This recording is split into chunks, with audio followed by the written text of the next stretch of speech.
एक सती और तीसरे नंबर पर है भक्ति। जिस गांव में, जिस नगर में, जिस शहर में, जिस कॉलोनी में, जिस परिवार में संत जैसा स्वभावी कोई मनुष्य हो, पतिव्रता धर्म का पालन करने वाली कोई सती नारी हो,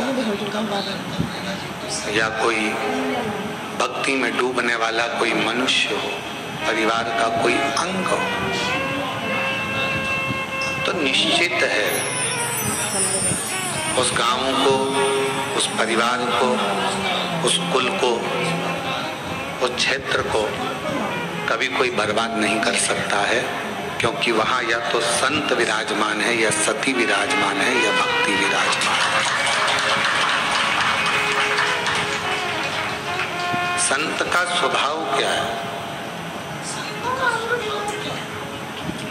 आप कैसे पहचानोगे कि ये संत है या साधु है या सन्यासी है या तपस्वी है या साधक है? एक महात्मा का श्रेष्ठ लक्षण क्या है? जिसकी आत्मा नित्य प्रति भगवान के भजन में, भगवान के कीर्तन में, भगवत नाम में आत्मा नाचती रहे।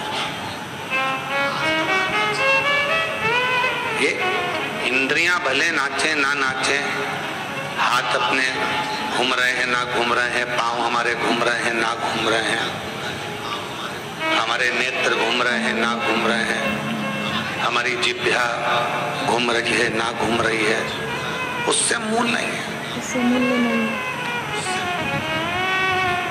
जिसकी आत्मा अंदर से नाचने लगे, आत्मा भगवान की अविरल भक्ति में झूमने लगे, आत्मा भगवान शंकर की अविरल भक्ति में रमने लगे, समझ लेना वही जगत में महात्मा है और वही महात्मा का सबसे बड़ा लक्षण है। भीतर से आत्मा संतुष्ट नहीं।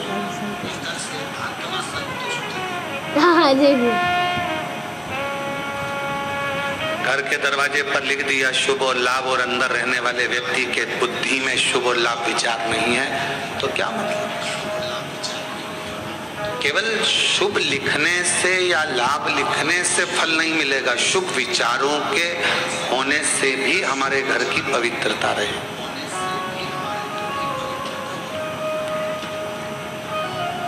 हमारे मन की पवित्रता को शुभ विचारों से ही श्रेष्ठ किया जा सकता है। कोई लाभ अगर आपको जिंदगी में लेना है तो पहले विचारों को शुभ करना पड़ेगा, विचारों को शुद्ध करना पड़ेगा। जब हमारे विचार, हमारी बुद्धि, हमारा चित्त ये श्रेष्ठ हो जाएगा, अच्छा हो जाएगा, तो फिर मेरा देव अधिदेव महादेव भी आपको कदम से कदम मिलाकर साथ देने के लिए तैयार खड़ा रहे। हमारे विचार शुद्ध नहीं है, हम अपने विचारों से, और बहुत याद रखना, तुम्हारी सूरत, तुम्हारा चेहरा, तुम्हारा रूप, तुम्हारा रंग, तुम्हारा मकान, तुम्हारी गाड़ी, तुम्हारा बंगला, ये सब केवल पृथ्वी तक है। उस परमात्मा के दरवाजे पर ना तुम्हारा गाड़ी है, ना तुम्हारा बंगला है, ना तुम्हारा रूप है, ना तुम्हारा रंग है, ना तुम्हारा कोई स्वरूप है।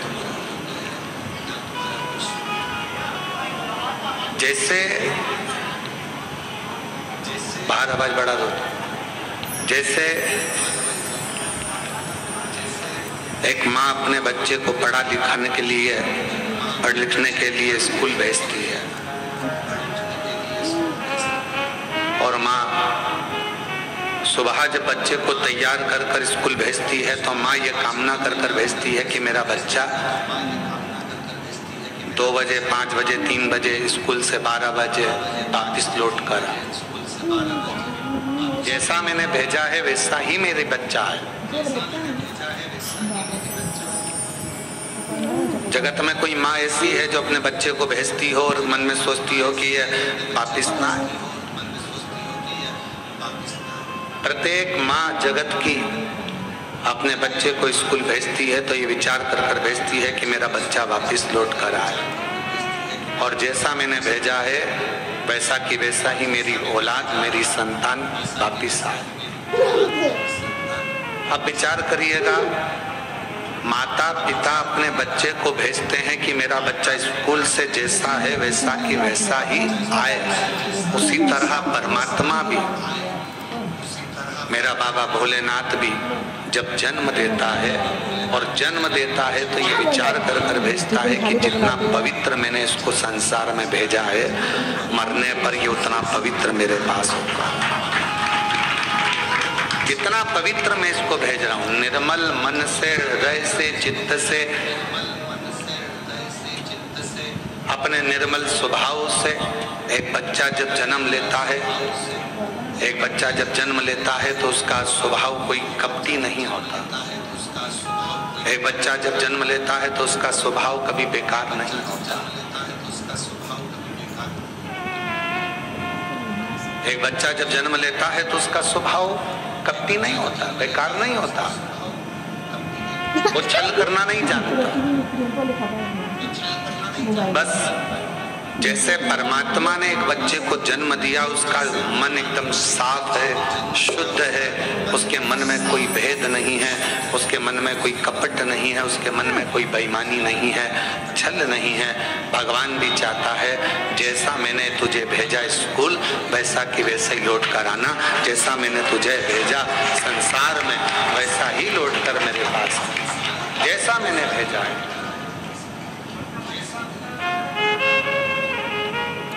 एक अविरल भक्ति के साथ संत, सती और भक्ति, कौन कौन है? तीन, संत, सती और भक्ति। ये तीन अगर हमारे घर के अंदर इन तीन में से एक भी है, जरूरी नहीं कि कोई कपड़े बदल लेगा तो संत हो जाएगा, कोई माला पहन लेगा तो संत हो जाएगा, कोई जटा बढ़ाएगा तो संत हो जाएगा। संत का ये लक्षण नहीं है। संत का लक्षण है कि जहां रह रहा है, जिस स्थान पर रह रहा है, जहां वो है, वहां रहकर अविरल भक्ति को धारण करना। अविरल भक्ति, जहां वो निवास करे, उस अविरल भक्ति को धारण करें। संत का लक्षण है संसार की बातों से, संसार की मोह माया से, संसार के सारी दुनिया के संसार के सुख से, भोग से दूर है। वो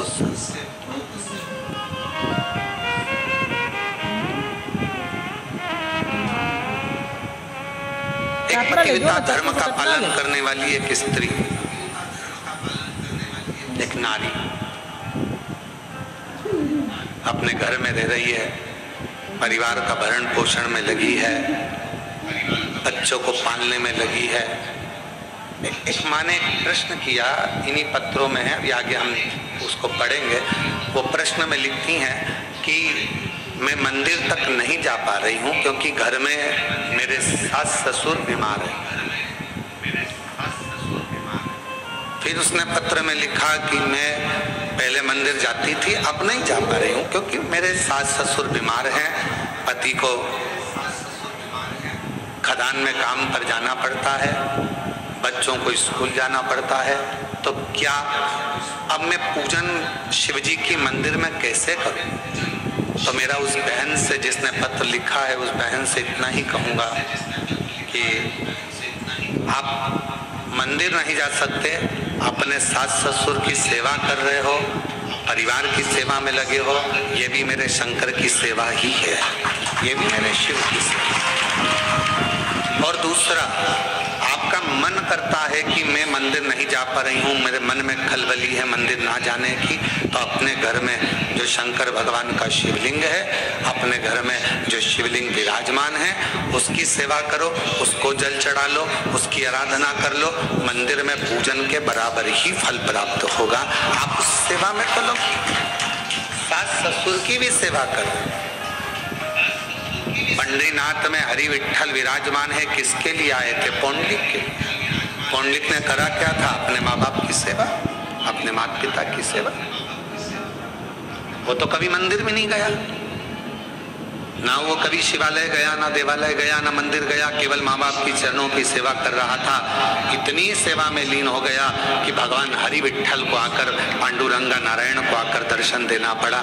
इतना कीचड़ हो रहा था कि वहां पौंडलिक ने एक ईंट फेंक दी और उस ईंट के ऊपर भगवान दोनों हाथ कमर पर रखकर खड़े हो गए। हरि विठ्ठल खड़े हो गए, उसका इंतजार करते रहे।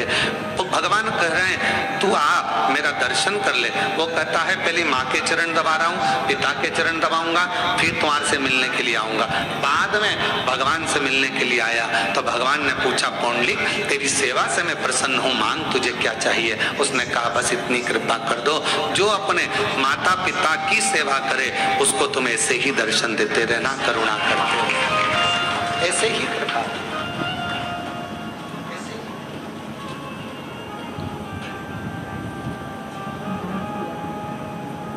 क्या करें हम? कोई कोई माताएं ऐसी हैं, कोई कोई भाई ऐसे हैं, कोई कोई जीजियां जीजा, मेरी बेटियां बेटा ऐसे हैं, मंदिर बहुत दूर है, जाएंगे कैसे? कैसे? तो जहां अपना घर है, घर के अंदर जो शिवालय है उसकी भी आराधना करें।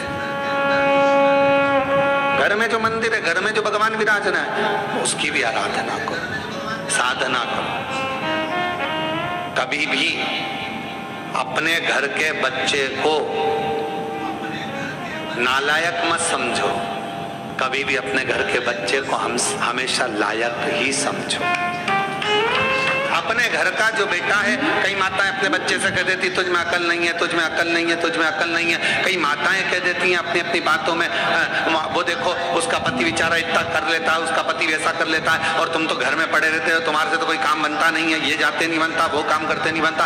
अपने घर में, अपने परिवार में ये ना देखा जाए कि कौन कमजोर है। ठीक है, कोई कोई बच्चा पढ़ने में होशियार रहता है, कोई कोई किसी कला में होशियार रहता है। मेरा भगवान किसी को कम तो नहीं रखता, भगवान सबको लेवल बराबर बनाकर रखता है।